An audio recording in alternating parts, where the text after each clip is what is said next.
Adakah anda ingat dengan Perhimpunan Turun Anwar anjuran Parti Pembangkang beberapa bulan lalu? Ya, himpunan yang penuh kontroversi dibuat atas dasar kononnya mahu menolak pemerintahan PMX Datuk Seri Anwar Ibrahim yang didakwa sebagai zalim dan tak relevan bagi mereka. Meskipun perhimpunan itu dibuat atas kebencian puak pembangkang, namun ia langsung tak dibantah dan dihalang oleh PMX sendiri. Malah PMX siap berpesan agar semua berhati-hati dan berhimpunlah secara aman. Tapi pembangkang tetap jadi pembangkang lah. Mana mereka nak nampak tu semua? Mereka siap baca kunut nazilah lagi kononnya supaya kerajaan Madani pimpinan PMX ni dapat dilenyapkan. Kira mereka lah terpaling disakiti gitu. Sedangkan semua tahu yang kunut nazilah tu tak sepatutnya dibaca atau dijadikan senjata politik. Ia seharusnya dibaca untuk musuh-musuh nyata umat Islam seperti Zion sahaja. Mufti pun dah pernah tegur bab ni, tapi mereka tetap nak salah guna dan tunggang juga segala benda. Tak mengapalah, dah itu jalan yang mereka pilih. Hari ni kita sendiri dah dapat lihat hikmah di sebalik himpunan dan bacaan doa tersebut. Ya, hari demi hari kerajaan Madani semakin mendunia. Diakui keberkesanan, kepimpinan malah dipuji oleh serata dunia dengan kejayaan kepengerusian ASEAN, kejayaan mendamaikan Kemboja Thailand, meskipun turut sama lantang memperjuangkan rakyat G. Namun, sebaliknya terjadi kat puak-puak yang mendoakan kehancuran musuh politik mereka tu pula.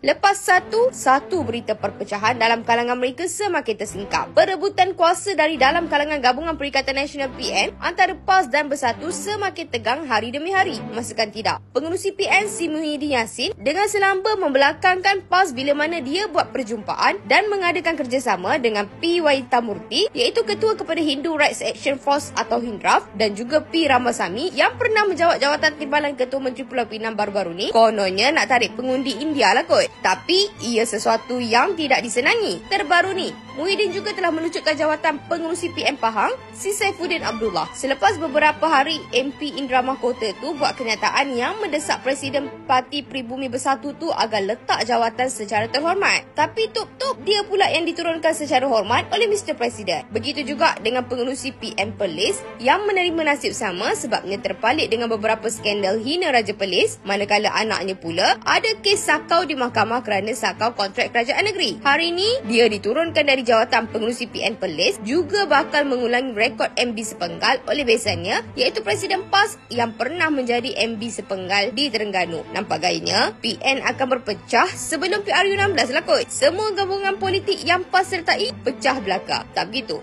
Renung-renungkan.